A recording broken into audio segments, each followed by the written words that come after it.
اعوذ باللہ من الشیطان الرجیم بسم اللہ الرحمن الرحیم الحمد للہ رب العالمین وصلی اللہ علی سیدنا و نبینا محمد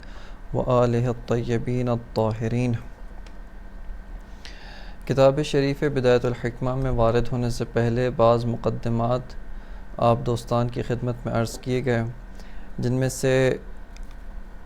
آخری مقدمے سے پہلے جو مقدمہ نہم،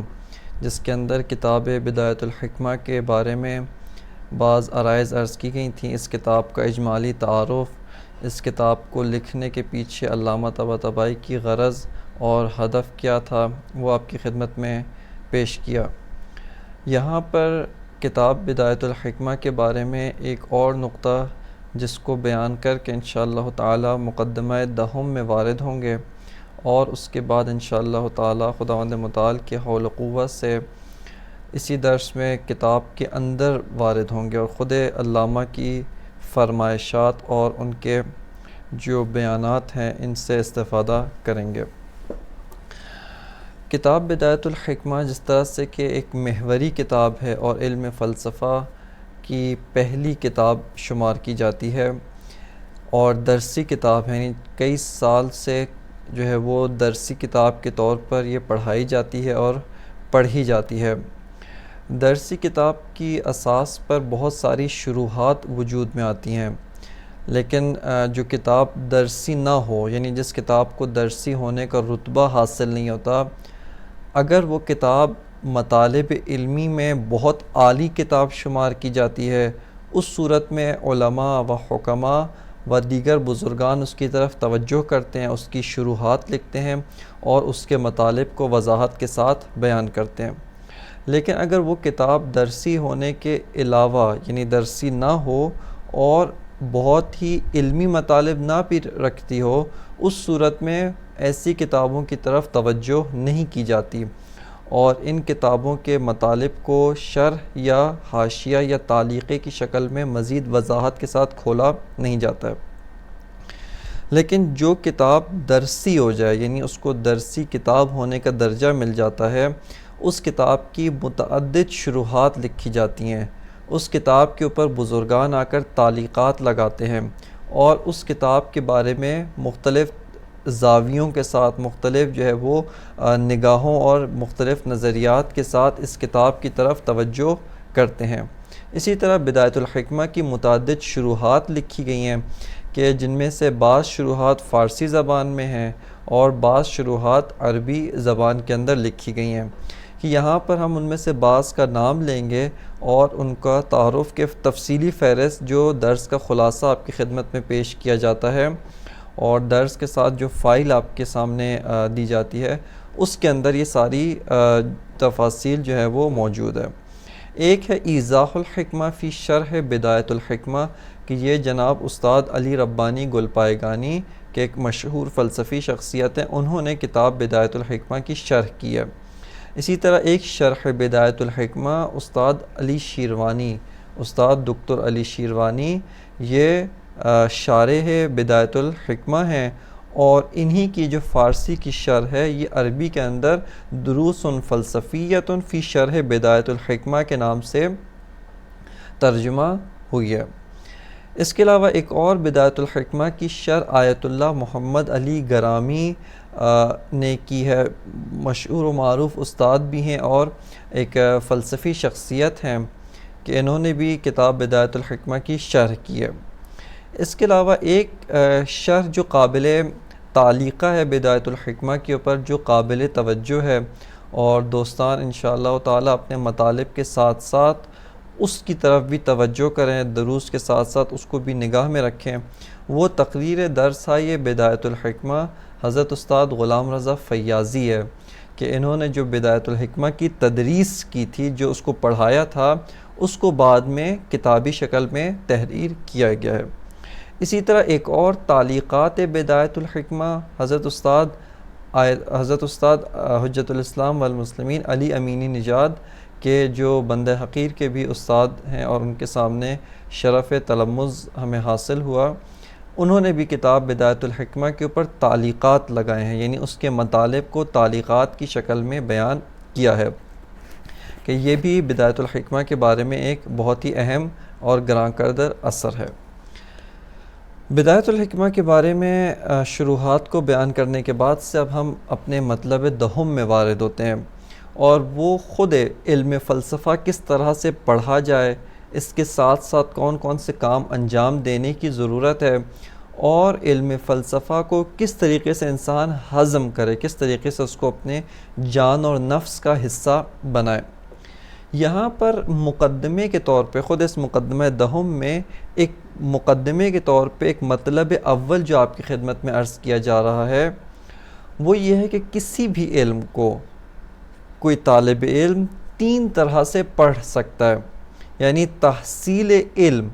یہ علم خواہ عقلی ہو یا غیر عقلی ہو، یہ علم کسی بھی نوعیت کا علم ہو، اس علم کو 3 طرح سے 3 روشوں کے ساتھ جو ہے وہ پڑھا جا سکتا ہے۔ ایک دفعہ تحصیل ہوتی ہے جس کو ہم کہہ سکتے ہیں تحصیل سطح اول، یعنی اس کو تحصیل سطح اول کا نام دیتے ہیں، کہ اس تحصیل کے اندر طالب علم ناظر ہوتا ہے کہ وہ جو علم ہے اس علم میں بعض بنیادی اہداف ہوتے ہیں، یعنی اس علم کے بعض بنیادی اغراض ہیں، بعض بنیادی فوائد ہیں، ان فوائد کو ایک معمولی سطح کے مطابق طالب علم حاصل کرنے کی کوشش کرتا ہے۔ اس کو ہم نے تحصیل سطح اول کا نام دیا ہے۔ اس کے اندر مثال کے طور پہ کتاب حل ہونی چاہیے، کتاب کے مطالب جو ہے وہ حل ہوں، اور کتاب سے انسان ایک بھرپور استفادہ کر سکے، یعنی اس کو معلوم ہو کہ یہاں پر علامہ نے کیا کہا ہے، اگلے صفحے پہ یعنی اس سے شفاہی جو امتحان ہوتا ہے اس میں اگر پوچھا جائے کہ یہاں پر کیا ہے، وہ مطالعہ کر کے بیان کر سکتا ہو کہ اس مطلب میں علامہ طباطبائی رحمۃ اللہ علیہ وہ کیا بیان کرنا چاہ رہے ہیں۔ یہ کتاب کو تحصیل کرنا ہے، یہ کتاب کو پڑھنا ہے، لیکن یہ پڑھائی، یہ تحصیل سطح اول ہے۔ اسی طرح اس کے ذریعے سے کن کن اعتقادی شبہات کا جواب دیا جا سکتا ہے، اور وہ فوائد کے جو ہم نے شروع میں بیان کیے تھے ان میں سے بعض فوائد حتماً اسی مرحلے میں اس کو حاصل کرنے چاہیے اور یہیں پہ حاصل ہو جانے چاہیے۔ اس سے کمتر تحصیل، یعنی اس سے بھی نچلا حصہ تحصیل، یہ اصلاً قابل قبول نہیں ہے، اور یہ اس کتاب کا حل کرنا، اس کتاب کا حل ہونا شمار نہیں ہوتا ہے۔ ایک ہے تحصیل سطح دوم، کہ یہ بھی پڑھنا ہے، یہ بھی کتاب کو تحصیل کرنا ہے، لیکن یہ تحصیل تعمیقی ہے، یہ عمق رکھتی ہے، اس کے اندر پڑھنے کے ساتھ ساتھ ان مباحث کو کہ جو کتاب کے اندر بیان کی گئی ہیں اس کو ایک حد تک عمق دینا چاہیے، اس کو عمق کے عمیق سطح کے اوپر ان مطالب کو حاصل کرنا ہے۔ اور یہاں پر وہ مطالب کی جو کتاب میں بیان کیے گئے ہیں ان مطالب کے ساتھ ساتھ بعض جوانب، بعض اور پہلو جو ان مطالب سے مرتبط ہیں ان کی جانب بھی توجہ کرنا وہ ضروری ہے، کہ انشاءاللہ تعالیٰ آپ کی خدمت میں عرض کریں گے کہ کس طریقے سے ہم تحصیل تعمیقی کی طرف وہ جو ہے وارد ہو۔ ایک سطح سوم کی تحصیل ہے، یعنی اس سے بالاتر ایک اور مرحلہ ہے جس کے اندر اسی کتاب کو بعلاوہ ان کے کہ سطح اول کی تحصیل بھی ہے، اس کو عمق بھی دیا، اور ایک تحصیل ہے کہ جو مستقبل میں اجتہاد پہ جا کر وہ منجر ہوتی ہے، یعنی طالب علم اس طریقے سے اس علم کو پڑھے، حتیٰ اس علم کی پہلی کتاب ہی کیوں نہ ہو، کہ آئندہ جا کر بقیہ کتب پڑھے اور کچھ عرصے کے بعد وہ اس علم کے اندر درجہ اجتہاد پر و سطح مجتہد کے اوپر فائز ہو۔ یہ اس علم کی تحصیل سطح سوم یا تحصیل اجتہادی کہلاتی ہے۔ البتہ یہاں پر ایک چیز جو قابل دقت ہے اور اس سے ہمیں یعنی یہاں پہ غلط فہمی وجود میں نہ آئے، اجتہاد کسی بھی علم میں یعنی انسان اس علم میں صاحب رائے ہو جائے، اس علم میں صاحب نظر ہو جائے، مقلد ہونے سے خارج ہو کر اس علم کے اندر اپنی رائے، اپنی آراء، اپنی حیثیت استقلالی کے ساتھ اس علم کے مسائل کو حل کر سکتا ہو، یہ اس علم میں اجتہاد کہلاتا ہے۔ اور اس وقت اجتہاد حاصل ہوتا ہے کہ جب ایک انسان اس علم کے مسائل یعنی اس علم میں جو مسئلہ ہے اس مسئلے کو اپنی خاص روش، اپنے خاص طریقے، اپنے خاص استدلال اور اپنے خاص میتھڈولوجی کے ذریعے سے اس کو حل کر سکتا ہو۔ اس کو کہتے ہیں اجتہاد۔ ابھی ہم اجتہاد در علم فلسفہ کی گفتگو نہیں کر رہے، یعنی سطح سیوم میں جو کہا وہ اس طریقے سے آپ علم کو پڑھیں کہ آئندہ آ کر آپ صاحب رائے بن سکیں، یعنی اس مرحلے میں تحصیل اجتہادی میں صاحب رائے بننا نہیں ہے، بلکہ اس مرحلے کے اندر آپ اپنی تحصیل کو، اپنی پڑھائی کو، اس تدرس کو، اس تعلم کو اس طریقے سے انجام دیں کہ آئندہ کچھ عرصے کے بعد اگر اسی روش کے ساتھ، اسی غور و فکر اور اسی تعمق و دقت کے ساتھ آدمی آگے بڑھے، اس علم میں وہ عنقریب صاحب رائے ہو جائے گا اور اس علم کے مسائل کو استدلال و برہان کی مدد سے خود بھی حل کر سکتا ہے۔ لہٰذا یہ ایسی تحصیل ہے کہ جو تعمیق یا اجتہاد کے اوپر جا کر وہ فائز ہوتی ہے، اور اس میں جو ہے انسان کیا نام ہے اس مطالب کو اس کتاب کے علاوہ دیگر اقوال کو جمع کرتا ہے، تفکر کرتا ہے، غور و فکر کرتا ہے، ان مسائل کو حل کرنے کے لیے بہت زیادہ ذہنی جستجو و کاوش کرتا ہے، شروع کے مطالب کو آخر کتاب کے مطالب کے ساتھ جمع کرنے کی کوشش کرتا ہے، اور اس طریقے سے وہ آگے بڑھتا ہے اور جو ہے وہ اس علم کے اندر صاحب رائے و صاحب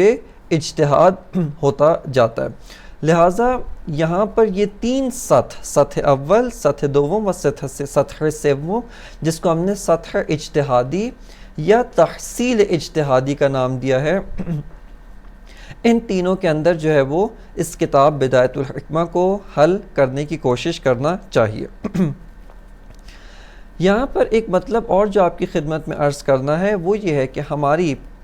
اس کتاب سے توقع کیا ہونی چاہیے، چونکہ عموماً دیکھا گیا ہے کہ بعض افراد کے جو علم فلسفہ سے مایوس ہو جاتے ہیں، حتیٰ علم فلسفہ کو ایک فضول علم یا اس کی کفر یا تکفیر اور حتیٰ اس سے بالاتر سطوح کے اوپر اس کی مخالفت کرتے ہیں، وہ اس میں سے ایک اہم وجہ یہ ہے کہ انہوں نے علم فلسفہ سے بہت ساری توقعات باندھی ہوتی ہیں کہ جو توقعات علم فلسفہ پوری نہیں کر سکتا، یا یوں کہا جائے کہ در حقیقت علم فلسفہ ان توقعات کو جو آپ نے اس سے باندھی ہیں، ان توقعات کو پورا کرنے کا کفیل نہیں ہے۔ مثال کے طور پہ ایسا نہیں ہے کہ علم فلسفہ پڑھنے کے بعد ہماری زندگی میں اصلاً کوئی مشکل یا دشواری پیش ہی نہیں آئے گی۔ اس کے علاوہ ایک اور پہلی کتاب فلسفی ہے، اس سے یہ مراد نہیں یا اس کو پڑھ لینے کا یہ معنی اور یہ مطلب نہیں کہ اس کے بعد ہمارے لیے کوئی بھی چیز مجہول نہیں رہے گی، بلکہ ساری چیزیں، سارے علوم، دیگر سب چیزیں ہمارے لیے حل ہو جائیں گی۔ جیسا کہ بعض لوگوں کی خواہش یہ ہوتی ہے کہ کوئی ایسی چیز ہمیں مل جائے کہ اس کو جاننے کے ذریعے سے یا اس کو جاننے کے بعد ہمیں کچھ بھی پڑھنا نہ پڑے، یعنی ایک معجزاتی طور پہ، ایک غیبانہ طور پہ جو ہے وہ غیب اور معجزاتی طور پہ سارے علوم، علم فلسفہ پڑھ لیا تو مثال کے طور پہ ریاضیات بھی حل ہو جائے، علم فلسفہ پڑھ لیا تو بزنس سٹڈیز اور ہمارے معاشرتی تمام چیزیں حل ہو جائیں، یعنی یہ توقع ہے۔ چونکہ ہم نے شروع میں کیا کہا تھا کہ علم فلسفہ کیا ہے؟ اعلی العلوم ہے، تمام علوم سے اعلیٰ ایک علم ہے۔ اس کے علاوہ علم فلسفہ جو ہے وہ بقیہ علوم کے موضوعات کو اثبات کرتا ہے، یہ اس طرح کے دیگر امور۔ تو اس کا یہ مطلب ہے کہ یہاں پر جب علم فلسفہ کو ہم نے پڑھ لیا اور علم فلسفہ کی تحصیل حاصل کر لی ہم نے، تو یہاں پہ بقیہ تمام علوم، تمام فنون، بقیہ جتنی بھی چیزیں، یہ سب کی سب ہمارے لیے حل ہو جائیں گی، اور اس کے بعد انسان کو ان علوم کو پڑھنے کی ضرورت نہیں ہے۔ بس یہ کتنا اچھا اور کتنا بہترین علم ہو کہ جو ہمیں بقیہ تمام علوم سے اس معنی میں کہ دیگر علوم کو پڑھنے کی ضرورت نہیں ہے بے نیاز کر دے۔ علم فلسفہ پڑھ لیا تو فقہ، اصول، عربی اور دیگر مثال کے طور پہ علوم مثلا حدیث، قرآن، ان کو پڑھنے کی ضرورت نہیں ہے۔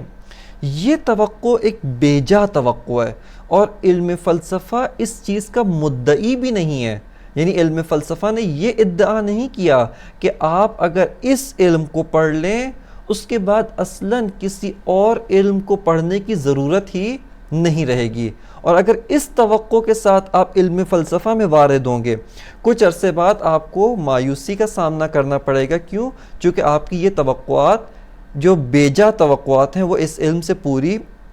نہیں ہوتی ہیں. لہٰذا یہ جو ہے کیا نام ہے توقع رکھنا بیجا ہے.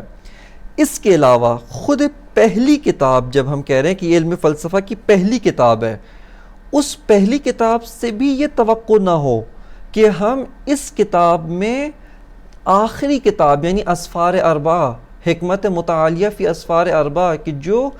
اس علم کی آخری و اجتہادی کتاب سمجھی جاتی ہے اس سب کے مطالب کو یہیں پر حاصل کر لیں گے. بلکہ جیسا کہ آپ جانتے ہیں کہ علم و بالخصوص علوم حوزوی کا جو روش ہے طریقہ ہے وہ اسی طرح سے ہے. ایک علم کو آپ پڑھتے ہیں اس کا ایک مکمل دورہ مختصر جیسے مثال کے طور پہ علماء ہمارے علم النحو انہوں نے چند کتابوں میں تحریر کیا چند سطر اور چند کتابوں کے اندر علم النحو کو جو ہے وہ اس علم کے مطالب کو بیان کیا. ایک طالب علم وارد ہوتا ہے اس کو ہدایت النحو علم نحو کی پہلی کتاب پڑھائی جاتی ہے. اس ہدایت النحو کے اندر اول سے لے کے موضوع علم نحو جو کلمہ اور کلام ہے وہاں سے لے کر آخری باب تک سب کچھ پڑھایا جاتا ہے لیکن اختصار کے ساتھ مختصر دورہ ہے. اس میں آشنائی ہوتی ہے بعض قواعد ہوتے ہیں اور یہاں پہ تیزی کے ساتھ ایک مکمل علم النحو کا دورہ کیا جاتا ہے. اس کے بعد اگلی کتاب میں کتاب الصمدیہ میں وارد ہوتا ہے اور یہاں پہ دوبارہ علم النحو کا ایک مکمل دورہ لیکن عمق کے ساتھ تھوڑا گہرے مطالب اور مزید اس کے اندر وارد گہرائی کے ساتھ وارد ہوتے ہیں اور مطالب کو بیان کیا جاتا ہے. اس کے بعد پھر ایک بالا تر کتاب سیوطی وہ جو شرح الفیہ ہے وہ پڑھائی جاتی ہے. اس کے اندر بھی علم النحو کا ایک مکمل دورہ مکمل جائزہ لیکن اور گہرائی کے ساتھ ہدایہ سے زیادہ عمیق اقوال ذکر کر کے ان اقوال کو رد کرنا شاذ اقوال کیا ہیں رائج اقوال کیا ہیں دیگر مکاتب کون سے ہیں دیگر مکاتب کو رد کرنا مکتب کوفی مکتب بصری جناب اخفش نے کیا کہا جناب سیبویہ نے کیا کہا اور اس طریقے سے یہ علم آگے بڑھتا ہے. اس کے بعد علم النحو کی اجتہادی سطح کی کتاب مغنی اللبیب یا مغنی الادیب پڑھائی جاتی ہے. بس ایک علم کے کئی دورے پہلا دورہ دوسرا دورہ تیسرا دورہ کہ جن میں سے ہر دورے میں طالب علم مزید عمق کے ساتھ اس علم کے اندر وارد ہوتا ہے اور اس علم کے تمام مسائل کو انتہائی عمیق اور انتہائی جو ہے وہ عمق کے ساتھ اس کو حل کرتا ہے. اسی طرح کتاب بدایت الحکمہ ہے اس کے اندر آپ کو مسائل فلسفی کی ایک سطح ایک لیول تک آشنا کرایا جائے گا اور بعض مطالب کو کچھ عمق کے ساتھ جو ہے وہ بیان کیا جائے گا. اس کے بعد علم فلسفہ کی دوسری کتاب آئے گی نہایت الحکمہ کہ وہاں پر انسان انتہائی عمیقانہ مباحث میں وارد ہوگا اور اساتید اس کتاب کو انتہائی عمق کے ساتھ اور انتہائی تفصیل کے ساتھ اس کتاب کو پڑھاتے ہیں. پھر اسفار کی باری آئے گی کہ وہاں پر اجتہادی و نہائی اور آخری کتاب ہے جس کے اندر طالب علم خود ان مباحث کے بعد سے اپنے آپ کو سطح اجتہاد پر فائز کر سکتا ہو. بس اس پہلی کتاب سے یہ توقع نہ ہو کہ میں تمام مطالب کو یہیں پہ حل کر کے جانا ہے کہ اگر یہ توقع رکھیں گے تو آپ کو اس کتاب اور اس کتاب کے مطالب سے کچھ مایوسی ہوگی. کیوں؟ چونکہ علامہ نے یہ کتاب اس لیے نہیں لکھی تاکہ آپ کو سارا فلسفہ اسی کتاب میں پڑھایا جائے بلکہ یہ انہوں نے پہلی درسی کتاب کے طور پہ جو ہے اس کتاب کو لکھا ہے. لیکن اس کے ساتھ ساتھ یہاں پر چند چیزوں کی طرف توجہ ضروری ہے. کسی بھی علم سے پہلا مواجہ یعنی آپ اس علم سے پہلی مرتبہ جب روبرو ہوتے ہیں یہاں پر یہ سب سے اہم مرحلہ ہے کہ یہیں پہ اس علم کے بارے میں آپ کی ذہنیت اس علم کے بارے میں جو آپ کا ذہن ہے وہ یہیں پہ آمادہ ہوتا ہے. لہٰذا اگر اس علم کے بارے میں کسی کا پہلا مواجہہ و پہلا اس کا جو اس علم کا تعارف ہے اس علم سے جو اس کی آشنائی ہے وہی اچھی نہ ہو یہ اس کے آخر تحصیل تک چاہے وہ اس علم میں مجتہد ہی کیوں نہ بن جائے، وہ پہلی نگاہ وہ آخر تک جاتی ہے۔ لہٰذا اس جہت سے یہ کتاب انتہائی اہمیت کی حامل ہے، یعنی بقیہ تمام سطوح تدریس و تدرس و تعلم فلسفہ کے لیے سنگ بنیاد و جو اساسی ترین جو موڑ ہے وہ یہی کتاب رکھتی ہے۔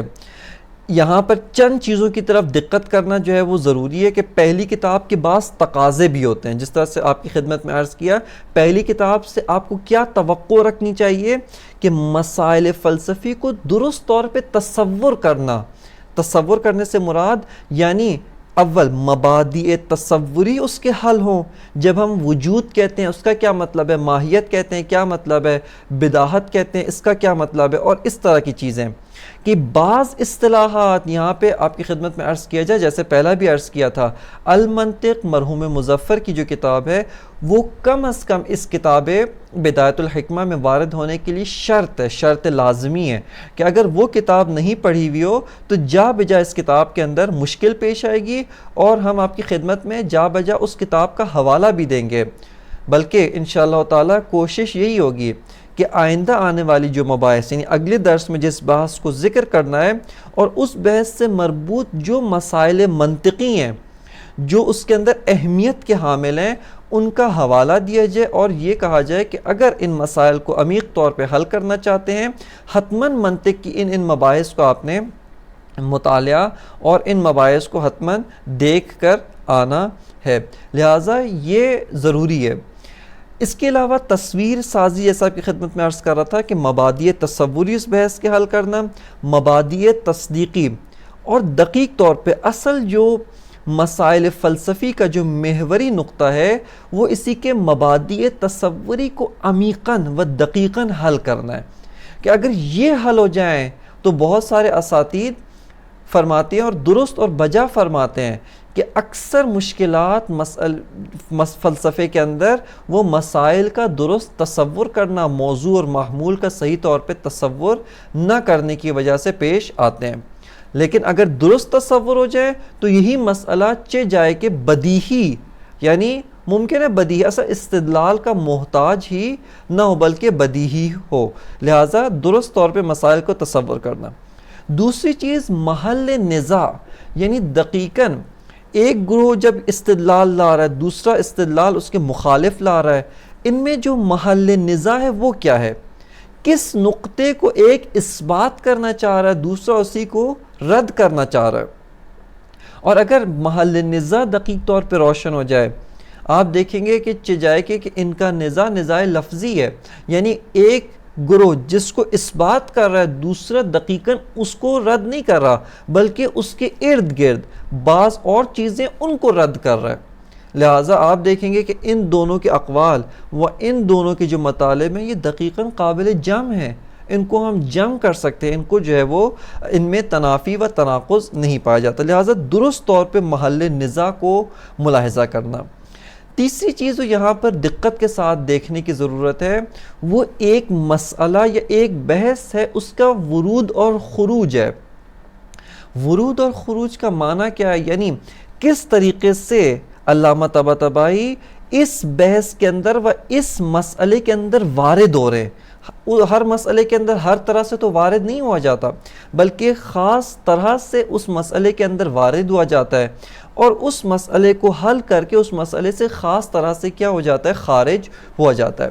لہٰذا مسائل فلسفی کا ورود و خروج اس کے اندر کس طریقے سے وارد ہوتے ہیں، اس کے اندر کس طریقے سے اس مسئلے کو حل کر کے باہر نکلا جاتا ہے، یہ ورود و خروج انتہائی اہم مطلب ہے۔ لہٰذا اس ورود و خروج کی طرف توجہ کرنا اور کس طریقے سے اس مطالب کی طرف جو ہے وہ ان مطالب میں وارد ہوا جا سکتا ہے۔ اس کے علاوہ ایک اور مطلب جو آپ کی خدمت میں اسی مقدمہ دہم کے ذیل میں ہی عرض کرنا ہے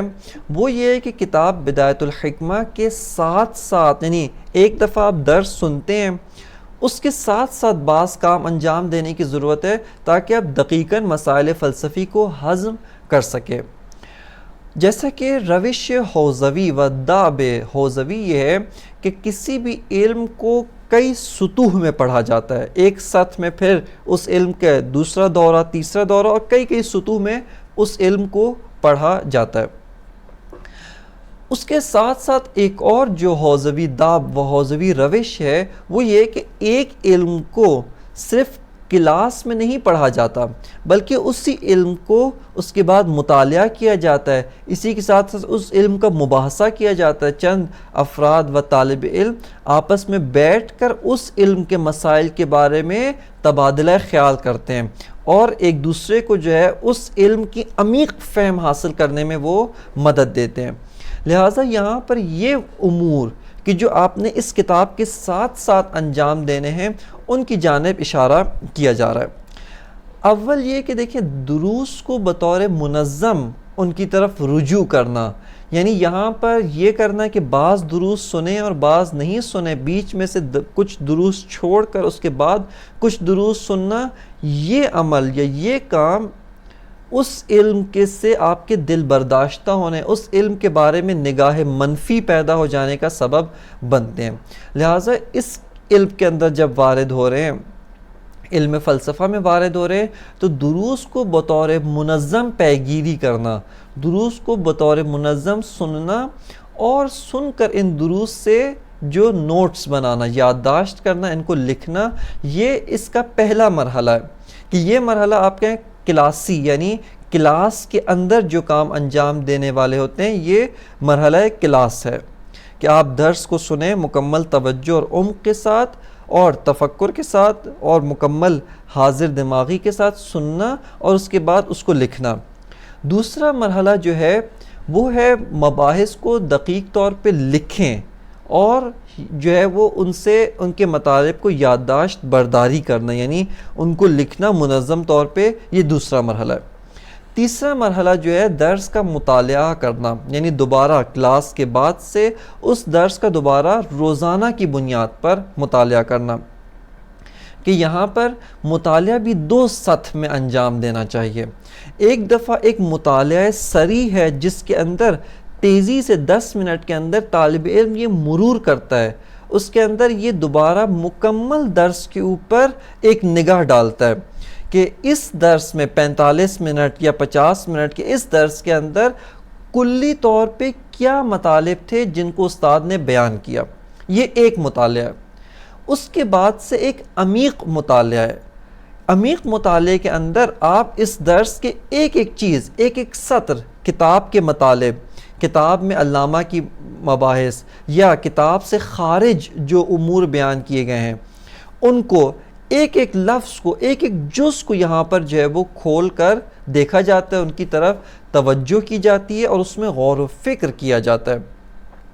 خود عمیق مطالب کو بھی جو یعنی مطالعہ عمیق کرنے کی بھی کئی آپ سطح قرار دے سکتے ہیں۔ ایک سطح یہ کہ ایک دفعہ اس درس کو مکمل طور پہ مطالعہ کرنا، اس درس کا صدر و ذیل آپس میں ہم آہنگ ہیں یا نہیں ہیں، اس کے مطالب میں غور کرنا، برہان ہے، مدعا ہے، استدلالات ہیں، ان کے بارے میں غور و فکر کرنا۔ سطح دوم یہ کہ اس درس کا اس سے پہلے والے درس اور اس کے بعد والے دروس کے ساتھ کیا ارتباط بنتا ہے، یعنی آیا ایسا تو نہیں ہے اس درس کے اندر جو مطالب بیان کیے گئے ہیں وہ اس سے پہلے والے مطالب کے ساتھ تنافی، تضاد یا تناقض رکھتے ہیں، کہ اس کو حل کرنا، یہیں پہ متعدد سوالات اٹھتے ہیں، سوالات پیش آتے ہیں کہ ہم تو یوں سمجھتے تھے، اگر یوں ہے تو پھر آگے کیا ہوگا، اور اس طرح کے متعدد سوالات یہیں پہ وہ وجود میں آتے ہیں کہ ان سوالات کی ارزش اور ان سوالات کی اہمیت قابل بیان نہیں ہے۔ یعنی یہ سوالات کی جو شروع میں اٹھتے ہیں ابتدائے طلبگی میں، یا اس علم کے ساتھ پہلا جو آپ کا مواجہ ہوتے ہیں، اس علم کے ساتھ جو پہلی آشنائی ہوتی ہے، اس میں یہ جو سوالات اٹھتے ہیں یہ انتہائی اہمیت کے حامل ہوتے ہیں۔ لہٰذا ان سوالات کو حتمی طور پہ ایک جدا جو ہے وہ کاپی کے اندر یا ایک جگہ پہ اس کو لکھ لینا چاہیے کہ مرور زمان یا گزر زمان کے ساتھ یہ سوالات ضائع نہ ہو جائیں۔ اس کے بعد کی جو سطح آتی ہے مطالعے کے بعد، اس درس کا مباحثہ ہے، یعنی دقت کے ساتھ اس درس کو مباحثہ کرنا، اور آپس میں مباحثے کے اندر بھی، اگرچہ مباحثے کی جو روشیں ہیں وہ متعدد ہیں اور ان کو تفصیلی طور پہ یہاں پر بیان کرنا اصلاً مقصود بھی نہیں ہے اور منظور بھی نہیں ہے، وہ یہ ہے کہ دقت کے ساتھ ایک دفعہ صرف مباحثہ کیا جاتا ہے، جو استاد نے کہا اس کو ایک طالب علم پڑھتا ہے، دوسرا طالب علم عبارت پڑھتا ہے، اور یہ مباحثہ 15 سے 20 منٹ میں کر کے ختم ہو جاتا ہے۔ لیکن ایک دفعہ دقیق مباحثہ، ایک طالب علم استاد کے مطالب کو بیان کرتے، دوسرا اشکال کرتا ہے، پہلا والا یا کوئی اور آدمی دفاع کرتا ہے، اس اشکال کا جواب دیتا ہے، اور اسی طرح سے یعنی کوشش یہ ہوتی ہے کہ اس مطلب کے بقیہ جوانب کو کھولیں، اس مطلب کے بقیہ جو زوایا ہیں، اس کی جو بقیہ جو زاویے، ان کو کھول کر بیان کیا جائے۔ یہاں پر اس طرح کا، اس نوعیت کا مباحثہ یہ علم فلسفہ میں درکار ہے، ورنہ صرف استاد کے مطالب کو تکرار کرنا، اس کے علاوہ جو کتاب کے مطالب ہیں اس میں اعراب، اس کی عبارت صحیح پڑھی ہے، ترجمہ کیا ہے، یہ تو سطح فلسفی نہیں ہے، بلکہ اس کے اندر بھی نگاہ فلسفی کے ساتھ وارد ہو کر اس عبارت کو فلسفی انداز میں حلاجی کرنا اور اس کو حل کرنا، یہ اس نوعیت کا مباحثہ علم فلسفہ کی ضرورت ہے۔ اور اس کے بعد آخری مرحلہ آپ کہیں کہ جب آپ نے اس درس کا سنگین مطالعہ، مباحثہ اور تفکر، تعمق کیا، اب اس کے بعد اس درس کا خلاصہ، یہ انتہائی اہمیت کا حامل ہے کہ چند سال کے بعد جب آپ اس درس کی طرف رجوع کرنا چاہیں تو بجائے اس کے کہ آپ مکمل درس کو پڑھیں، آپ یہ ایک ایسا خلاصہ جس کے اندر آپ نے اصل مطلب کو بھی لکھا ہے، مباحثے میں جو نکات حاصل ہے ان کو بھی لکھا، اور اسی طرح جو سوالات حل نہیں ہوئے کہ یہاں پر آپ سے توقع بھی نہیں ہے کہ ساری چیزیں یہیں پر حل ہو جائیں، اور یہ مطلوب بھی نہیں، جیسا کہ کہا کہ ایک بیجا توقع ہے، لیکن لہٰذا وہ سوالات جو اٹھتے ہیں، جو پیدا ہوتے ہیں اور حل نہیں ہوتے، ان سوالات کو بھی یہیں پر وہ ذکر کریں، تاکہ بعد میں جب رجوع کرے تو آپ کو زیادہ مشکل و دشواری پیش نہ آئے۔ لہٰذا یہ اس کے علاوہ ایک مرحلہ ششم وہ ہے تفکر، جیسا کہ آپ کی خدمت میں وہ شروع ان مقدمات سے لے کر ابھی تک اور علم فلسفہ کی جو ہویت اور ماہیت آپ کی خدمت میں عرض کی کہ علم فلسفہ حفظی علم نہیں ہے، یعنی ایک ایسا علم نہیں ہے کہ جس میں طالب علم مطالب کا رٹا لگائے، ان کو حفظ کر لے، یہ مطلوب نہیں ہے۔ علم مثال کے طور پہ ادبیات کی طرح نہیں ہے کہ جس کے قواعد عقلی نہیں ہیں، بلکہ اس کے قواعد جو ہے وہ مثال کے طور پہ وہ ہیں، حفظی ہیں، آپ حفظ کریں، رعایت کرتے جائیں، عبارت پڑھتے جائیں اور ان قواعد کو تطبیق کرتے جائیں۔ علم فلسفہ اس طرح کا علم نہیں ہے، بلکہ اس علم کو اپنے جان و نفس کے اندر اتارنے کے لیے تفکر، بنیادی راہ و بنیادی کلید وہ تفکر، ان مطالب کے اوپر کثرت سے تفکر کریں، غور کریں، ان مطالب کو جو ہے وہ الٹ پلٹ کرنا، یعنی آج ایک مطلب بیان ہوا، اس کا ایک مطلب جو پچھلے درس میں ہوا، اگلے درس میں ہوا، ایک مرحلہ جو یہاں پہ اس کا پچھلی فصل کے ساتھ کیا تعلق، اس مکمل کا کل فلسفہ کے ساتھ کیا تعلق، اس طرح کے سوالات اٹھانا اور کثرت کے ساتھ تفکر کرنا، یہ آپ کو علم فلسفہ کے اندر عمیق طور پہ جو ہے وہ وارد کرے گا۔ اس کے علاوہ ایک اور جو آخری مطلب جو یہاں پر ذکر کر کے انشاءاللہ اس کے بعد کتاب میں وارد ہوتے ہیں، وہ ہے کہ اس کتاب کے ساتھ، یعنی کتاب بدایہ کو آپ بطور درسی پڑھ رہے ہیں، اس کے ساتھ ساتھ بعض کتابوں کے حوالہ جات دیے جائیں گے، یعنی اثناء بحث میں یا بحث کے شروع میں بعض اور کتب، بعض اور مطالعات کرنے کے لیے اور حوالے کی کتب ہوتی ہیں، یعنی جو حوالے کی کتابیں ہوتی ہیں جن کو درسی طور پہ پڑھایا نہیں جاتا، لیکن طالب علم درس سے ہٹ کے خارج از درس ان کی جانب رجوع کرتا ہے اور ان کو دیکھتا ہے اور اس کے مطالب کو کتاب کے مطالب کے ساتھ مقایسہ کرتا ہے کہ یہ کام انجام دینے کی ضرورت ہے، کہ انشاءاللہ تعالی جب بھی جیسے بھی کسی بھی وہ اس کے اندر وارد ہوں گے درس کے اندر، اس سے پہلے انشاءاللہ تعالی آپ کی جو ہے وہ خدمت میں وہ حوالہ جات بیان کیے جائیں گے کہ جو آئندہ آنے والے درس کے لیے مفید ہیں، یعنی اگلے آنے والے درس میں جن مطالب کو پڑھنا ہے آپ نے، اس کے بعض مقدمات ہیں جو علم منطق نے بیان کیے ہیں، بعض اور مقدمات ہیں مثال کے طور پہ جو کہیں اور ہے، ان کی طرف اشارہ کیا جائے گا۔ اور دوستان سے و طلاب گرامی سے گزارش یہ کہ حتماً ان کو رجوع کریں، ان کی جانب حتماً آپ جا کے رجوع کریں، دیکھیں، تاکہ یہ درس آپ کو مکمل اور عمیق طور پہ جو ہے وہ حل ہو سکے۔ شہید مطہری رضوان اللہ تعالیٰ علیہ کی ایک شرح منظومہ ہے کہ جو انہوں نے 2 مرتبہ شرح منظومہ پڑھائی ہے۔ ایک مرتبہ اختصار کے ساتھ جس کو شرح مختصر منظومہ کہتے ہیں، اور بہت تفصیلی کتاب نہیں ہے، ظاہراً 300 یا 400 صفحات کے اوپر مکمل کتاب ہے، اور ایک ہے شرح مبسوط منظومہ، یعنی بہت تفصیل کے ساتھ اور بہت عمق کے ساتھ اس مطالب کو انہوں نے بیان کیا ہے۔ اور شہید مطہری کی چونکہ خاصیت یہ ہے کہ آسان فہم انداز میں بیان کرتے ہیں، بہت ہی سلیس اور سادہ زبان میں مطالب بیان کرتے ہیں، لہٰذا حتماً شہید کی ان 2 کتب کی جانب رجوع کیا جائے اور اس کے حوالے دیے جائیں گے۔ اس کے علاوہ خود شرح منظومہ ملا ہادی سبزواری، جس کی بدیل اور جس کے جائے گزین کے طور پہ علامہ نے کتاب بدایت الحکمہ کو لکھا ہے، اس کی طرف بھی رجوع کیا جائے، اس کے مطالب کو بھی ایک حد تک دیکھا جائے، تاکہ وہ یہ جو وہ ہے کتاب ہے شرح منظومہ، اس کے اوپر بھی طلاب ایک اشراف اور اس کے اوپر بھی انشاءاللہ تعالی وہ ایک حد تک اس سے آشنائی رکھتے ہوں۔ اس کے علاوہ بعض اثناء بحث کے اندر جو ہے وہ حوالے کے جو موضوعات ہیں وہ انشاءاللہ تعالی آپ دوستان کی خدمت میں عرض کیے جائیں گے کہ آپ ان کی جانب رجوع کریں اور حتماً ان کو دیکھیں۔ انہی مقدمات کو یہیں پہ تمام کرتے ہیں، جو 10 مقدمات آپ کی خدمت میں عرض کیے، اور اسی کے ساتھ اب اصل کتاب کے اندر وارد ہوتے ہیں کہ علامہ کا جو متن ہے وہ مقدمے سے شروع ہوتا ہے، یعنی علامہ اس کتاب بدایت الحکمہ کو 12 مراحل، ہر جو انہوں نے ایک مکمل جو ابواب ہے، باب ہے، اس کو مرحلے کا نام دیا ہے، اور اس مرحلے کے اندر متعدد فصول قرار دیے ہیں، فصل اول، فصل دوم، سوم، اور اس طریقے سے فصول کو علامہ آگے لے کے چلے ہیں۔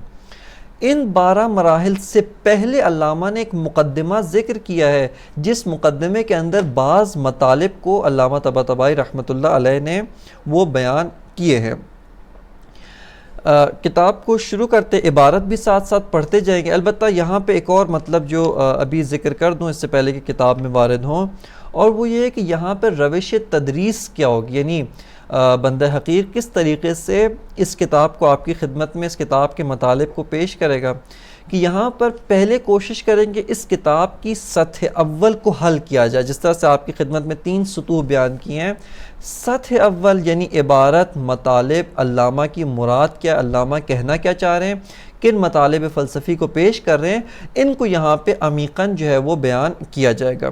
اس کے بعد سطح دوم کے اندر بعض سوالات اور بعض عمیقی مباحث، بعض جو عمق والی مباحث ہیں ان کو بیان کیا جائے گا، کہ جو اگرچہ ظاہر عبارت میں ہمیں نظر نہیں آتی، لیکن علامہ کی مراد یہ ہے اور علامہ حتماً ان چیزوں کی طرف ناظر ہیں، یعنی سطح دوم میں تحصیل تعمیقی کی طرف جو ہے وہ اس روش کے تحت اس کتاب کو آگے بڑھائیں گے۔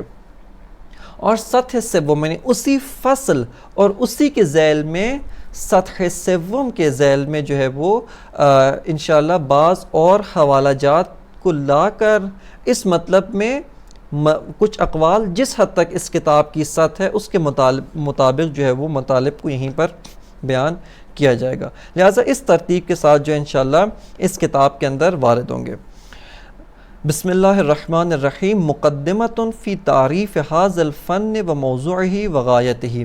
کہ علامہ فرماتے ہیں کہ اس علم، اس فن یعنی فن فلسفہ، علم فلسفہ کی تعریف، اس کے موضوع اور اس کی غایت کے بارے میں مقدمہ، اس مقدمے کو بیان کرتے ہیں۔ بس عنوان کے اندر علامہ نے 3 مطالب کو ذکر کیا ہے۔ ایک مطلب ہے اس فن یعنی فن فلسفہ، علم فلسفہ، یہ جو مجموعہ فلسفہ ہے اس کا تعریف کیا ہے، یعنی اس کی معرفت اجمالی وہ کیا ہے۔ موضوع حاضل فن، اس فن یعنی اس علم کا موضوع کیا ہے اور اس کی غایت، اس کی غرض کیا ہے۔ اس کے بعد وارد ہوتے ہیں الحمدللہ ولہ الثناء بحقیقتہ والصلاة والسلام علی رسولہ محمد خیر خلیقتہ وآلہ الطاہرین من اہل بیتہ وعطرتہ،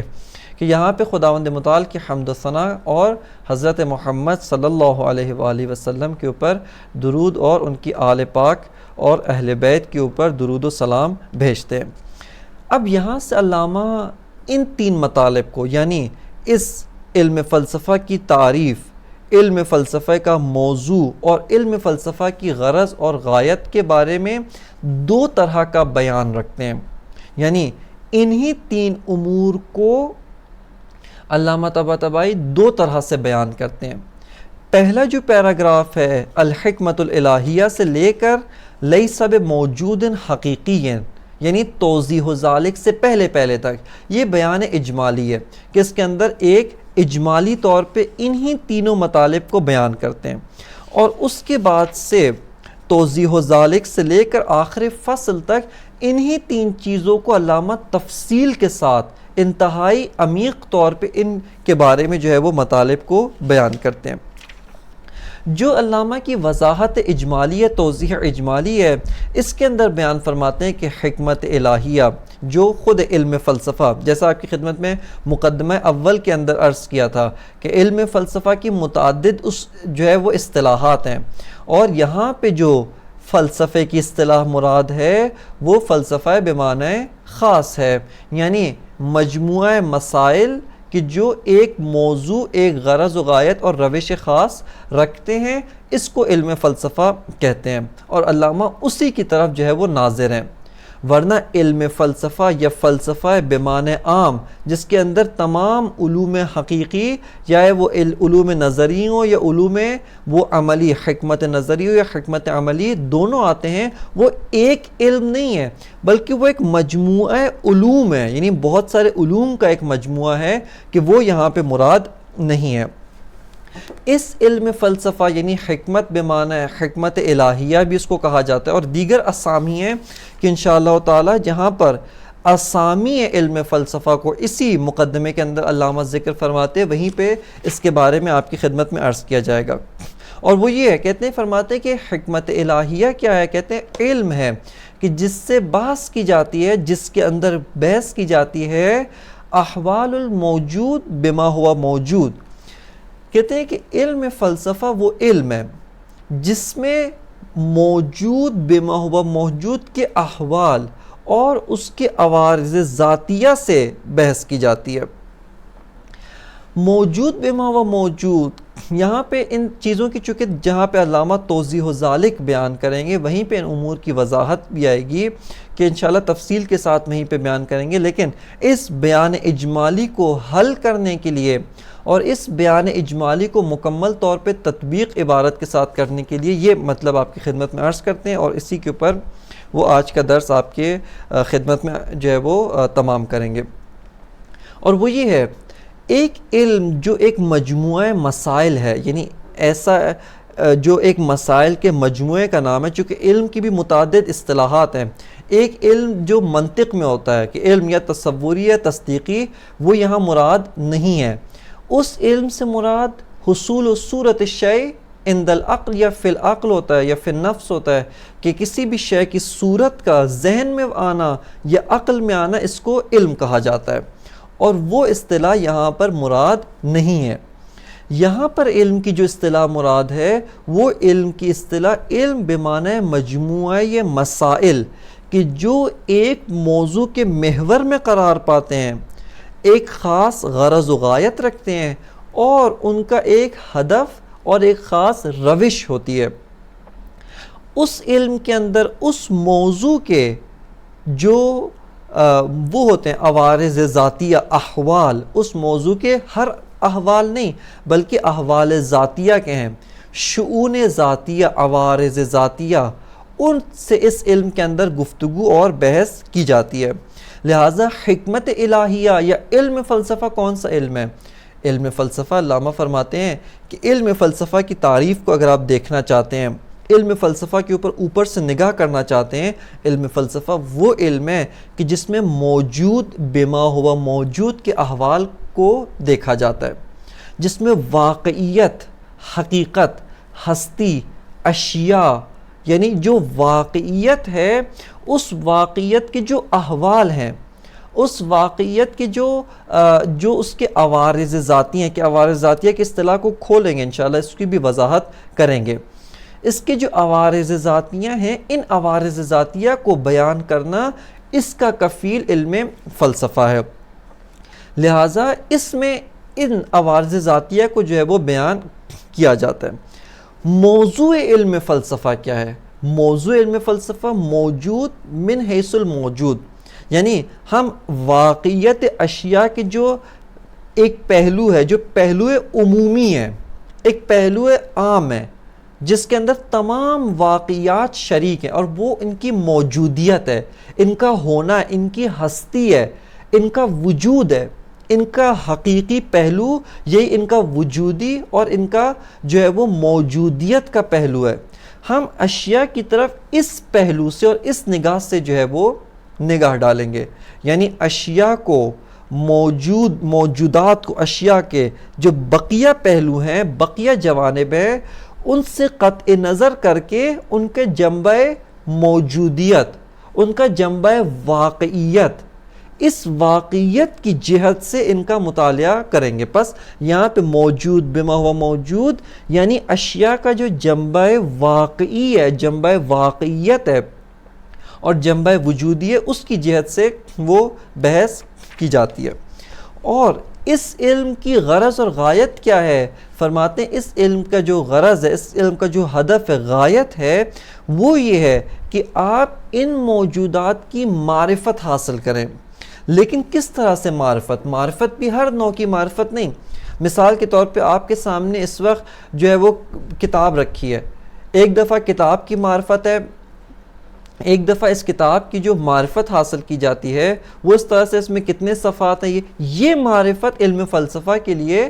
کافی نہیں ہے، یعنی یہ معرفت علم فلسفہ اس معرفت کے در پہ نہیں ہے، بلکہ علم فلسفہ ایک ایسی معرفت کے در پہ ہے کہ جو اشیاء کی معرفت ہو ان کی جنبہ وجودی کے ساتھ۔ ہم دیکھنا چاہتے ہیں یہ کتاب جو موجود ہے اس کا پہلو وجودی، کہ اس وجود کی بھی انشاءاللہ وضاحت ہوگی، اس پہلو وجودی کے ساتھ جو ہے وہ معرفت، اس پہلو وجودی کی جہت سے اس شے کی معرفت، یہ یہاں پہ وہ مقصود ہے، اور یہ یہاں پہ علم فلسفہ اس نوع کی معرفت کا جو ہے وہ کیا کفیل ہے۔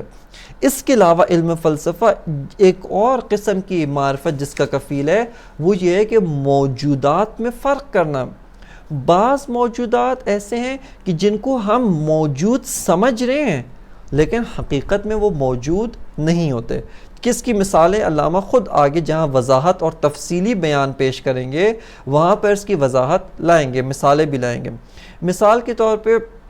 ہم سمجھتے ہیں بھوت یا پری یا اور اس طرح کی ہر ثقافت میں مختلف اشیاء ہوتی ہیں جن کو اس ثقافت کے ماننے والے موجود سمجھتے ہیں، اس کے مطابق زندگیاں گزار رہے ہوتے ہیں لیکن حقیقت میں موجود نہیں ہوتے، یا وہ امور جن کو ہم موجود نہیں سمجھتے ہیں لیکن واقعیت اور حقیقت میں وہ موجود ہے اور ان کے مطابق ہم زندگی نہیں گزارتے۔ علامہ فرماتے ہیں کہ علم فلسفہ اس چیز کا کفیل ہے کہ آپ کو اشیاء موجودہ کے ایسے خواص بتانا کہ جن خواص کے ذریعے سے، جن عوارض ذاتیہ کے ذریعے سے آپ موجودات حقیقی جو خارج از انسان مدرک، جو خارج جو واقعیت اور حقیقت میں موجود ہیں، یا جو انسان کے ذہن، اس کے توہم، اس کے تخیل میں موجود ہیں لیکن ایک واقعیت خارجی اور ایک حقیقت خارجی نہیں رکھتے۔ لہٰذا اس بیان اجمالی میں علامہ یہ ان تین مطالب کو اس سطح کے ساتھ بیان فرماتے ہیں کہ عبارت کی جانب توجہ کی جائے کہ علامہ فرماتے ہیں الحکمت الالہیۃ علم یبحث فیہ عن احوال الموجود بما ہوا موجود. فرماتے ہیں حکمت الہیہ وہ علم ہے، یعنی وہ مجموعہ مسائل ہے کہ یبحث فیہ عن احوال الموجود بما ہوا موجود، جس میں موجود بما ہوا موجود یعنی جو موجودات ہیں ان کی جہت وجودی، ان کی جہت واقعیت سے کہ جو احوال ہے، اس کے جو خواص ہیں، اس علم میں ان کے بارے میں بحث کی جاتی ہے اور ان کے بارے میں وہ معرفت حاصل کی جاتی ہے، ان کے بارے میں دقت اور غور و فکر کیا جاتا ہے. وَمَوْضُوعُهَا الَّذِي يُبْحَثُ فِيهِ عَنْ أَعْرَاضِهِ الذَّاتِيَّةِ هُوَ الْمَوْجُودُ بِمَا هُوَ مَوْجُودٌ. فرماتے ہیں کہ اس حکمت الہیہ کا جو موضوع ہے کہ جس کے عوارض ذاتیہ، جس کے اعراض ذاتیہ سے اس علم میں گفتگو کی جاتی ہے، بحث کی جاتی ہے، وہ موضوع موجود بما ہوا موجود ہے. کہ یہاں پہ اس موجود بما ہوا موجود کے بارے میں انشاءاللہ وہ تفصیل سے بھی بیان کیا جائے گا کہ یہ بما ہوا موجود کیا ہے. یہ موجود جب کہہ رہے ہیں اور اس کے بعد بما ہوا موجود کہتے ہیں، اس سے کیا مراد ہے کہ اس کے بارے میں بھی وہ کچھ حد تک مزید وضاحت پیش کی جائے گی. وہ غایتھا، اس علم کا ہدف کیا ہے جو اس بیان اجمالی کے اندر تیسرا مطلب بیان کرتے ہیں، وہ حکمت الہیہ کی غایت، اس کا ہدف اور غرض کیا ہے؟ معرفت الموجودات علی وجہ کلی. فرماتے ہیں کہ موجودات کی معرفت نہ ان کی جزئی حیثیت سے بلکہ ایک عام نگاہ، ایک وجہ کلی جو وہی ان کا جنبہ وجودی ہے، جو ان کی جہت وجودی سے اشیاء کی معرفت حاصل کرنا، اس کا کفیل علم فلسفہ ہے. وَتَمْيِيزِهَا مِمَّا لَيْسَ بِمَوْجُودٍ حَقِيقِيٍّ، اور ان موجودات کو تمیز دینا، جدا کرنا ان موجودات سے کہ جو حقیقی طور پہ موجود نہیں ہیں، جن کو موجود حقیقی نہیں کہا جا سکتا. پس علم فلسفہ کی دو غرض ہیں. ایک غرض یہ کہ احوال موجود، یعنی آپ کے غرض سطح اول. غرض سطح اول کیا ہے؟ موجود بما ہوا موجود کے احوال، اس کے اعراض ذاتیہ کی معرفت. سطح دوم یہ کہ جب ان اعراض کی معرفت ہوئی، اب آپ آئیں، علم فلسفہ آپ کو بتائے گا یہ احوال جس چیز میں پائے جاتے ہیں وہ موجود حقیقی ہے، وہ موجودات حقیقی ہیں، اور جن میں یہ احوال اور جن میں یہ جو اعراض نہیں پائے جاتے وہ موجود حقیقی نہیں ہے، بلکہ وہ ایک موجود وہمی یا موجود خیالی ہے جس کا واقعیت میں کوئی وجود نہیں ہے. کہ انشاءاللہ بیان تفصیلی آئندہ کی مباحث میں دیکھا جائے گا. وصلی اللہ علی سیدنا و نبینا محمد و آلہ الطیبین الطاہرین.